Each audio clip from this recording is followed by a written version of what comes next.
ప్రియమైన దేవుని పిల్లలారా, ప్రభువు అయిన యేసు క్రీస్తు వారి పేరట మీ అందరికీ వందనాలు. ప్రభువు పేరట మీ అందరికీ శుభములు, దీవెనలు కలుగునుగాక. ఈ ఉదయకాలం పరిశుద్ధ గ్రంథము నుండి దేవుని వాక్యాన్ని చదువుకుందాం.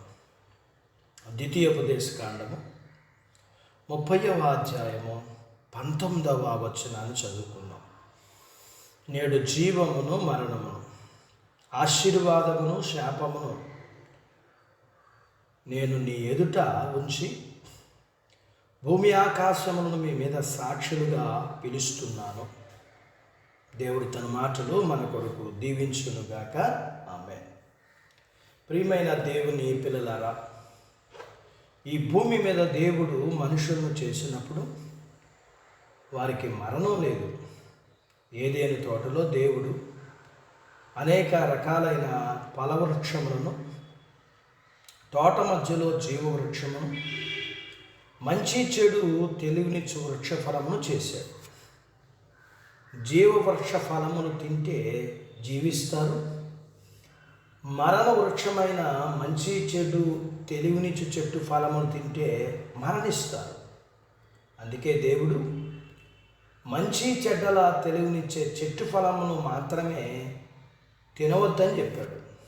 ఆది దంపతులైన ఆదాము అవ్వలు ఎప్పుడైతే మంచి చెడ్డలు తెలివినిచ్చే పండు తిన్నారో అప్పుడే మానవాళికి మరణం ప్రాప్తించింది. దేవుడు వారిని ఏదేను తోటలో నుండి బయటకు పంపివేశాడు. దేవుని శాపమును బట్టి భూమి మీద పుట్టిన ప్రతి ఒక్కరూ మరణించి తీరవలసిందే. మరి అలాంటి అప్పుడు ప్రత్యేకంగా మరణాన్ని కోరుకోవడం ఏంటి? బ్రతకాలని ఆశ లేనప్పుడు చావాలనిపిస్తుంది. ఏలియా ప్రవక్త కూడా మరణాపేక్ష కలిగిన వాడై ఉన్నట్లు చూడగలం. అయినా దేవుడు ఆయనకు మరణం లేకుండా చేశాడు. మనం జీవించాలని దేవుడు కోరుకున్న చావాలని అనిపించే పరిస్థితులు మనమే కల్పించుకుంటాం.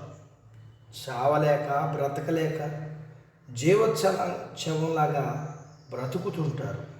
ఆరోగ్యం ఉన్నా, తెలివితేటలున్నా, డబ్బు ఉన్నా కూడా బ్రతకాలనే ఆశ ఉండదు. జీవము కోరుకుని వాళ్ళ పరిస్థితి కూడా ఇలానే ఉంటుంది. దీనికి కారణం మనసులో ప్రశాంతత లేకపోవడమే.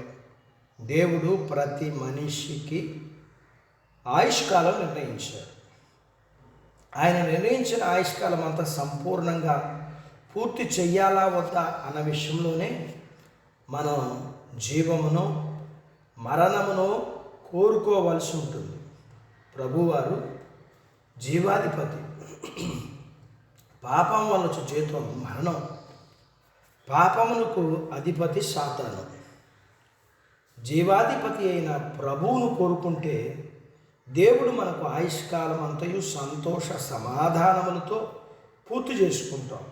పాపమునకు అధిపతి అయిన సాతాను కోరుకుంటే మరణం వెంటే ఉండి అర్ధాంతరంగా కంబలించి వేస్తుంది.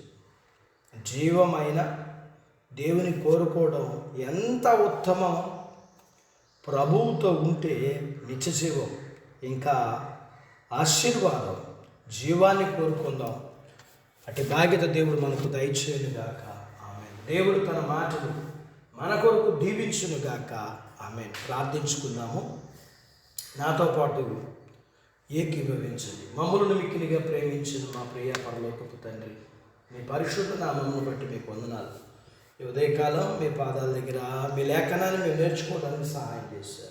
నేర్చుకున్న లేఖనపు సత్యాన్ని బట్టి ఈ ఉదయకాలం మేమందరం కూడా మరి విన్న వాక్య ప్రకారం మీరు మాకు ఇచ్చిన ఆయుష్కాలాన్ని అనుభవించి మీరిచ్చే పరలోకపు ఆశీర్వాదాన్ని పొందుకున్నట్లుగా మేమును కోరుకోవడానికి, అనగా జీవాన్ని కోరుకోవడానికి సహాయం చేయండి. మీ పిల్లలను దీవించండి. చిన్నబిడ్డలను, యవనస్తులను, వృద్ధులను, స్త్రీలను, పురుషులను దీవించండి. వారి చదువులు, ఆరోగ్యాలు, ఉద్యోగ ప్రయత్నాల్లో విజయాలు ఇవ్వండి. ఉద్యోగాలలో ప్రమోషన్స్ ఇవ్వండి. చేతి పనులు, వ్యాపారాలు, పొలాలు, పశువులను దీవించండి. అలాగే మీ పిల్లల వివాహ విషయాల్లో సహాయం చేయండి. గర్భఫలాల విషయాల్లో సహాయం చేయండి. ఎవరికైతే గర్భఫలం ఇచ్చారో వారికి సుఖమైన ప్రసూతి ఇవ్వండి. ప్రసూతి అయిన వారికి ఆరోగ్యం ఇవ్వండి.